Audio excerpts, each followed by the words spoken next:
আসসালামাইকুম। আমি আপনাদের মাঝে আরও একটি এমসিকিউর সমাধান নিয়ে আসলাম। অনেকে আছে দেখলাম আমার কাছে পার্সোনালিভাবে এসএমএস করেছে, ভাই এই টাইপের এমসিকিউগুলো কীভাবে হয়, তাদের জন্য এই ভিডিওটি। বিষয়টি হচ্ছে যে দেখেন, একের পরে দেওয়া আছে 7, 7-এর পরে আছে ডি। ধারাটির পরবর্তী মান কত? পরবর্তী মান কত? আমরা জানি কি ডি একটা কি সংখ্যা? হেক্সাডেসিমাল সংখ্যা।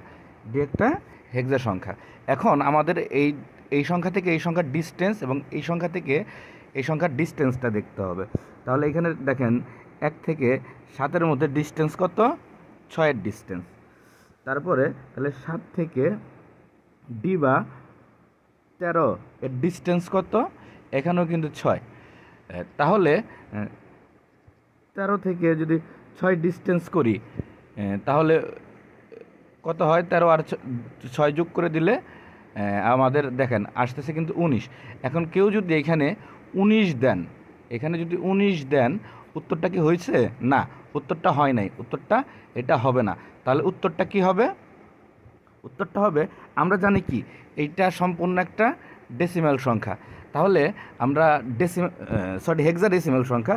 তাহলে এই 19কে আমরা কি করব? 16 দিয়ে ভাগ করব। 16 দিয়ে ভাগ করলে দেখেন একবার যায়, থাকে 3।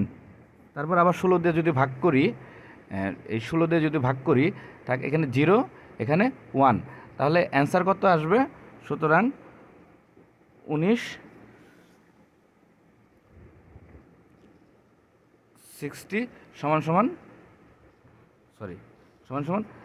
সমান কত আসে? 13 আসে। তাহলে উত্তর 13 এখানে আছে। হ্যাঁ, এই যে এটা হবে উত্তর। ধন্যবাদ সবাইকে।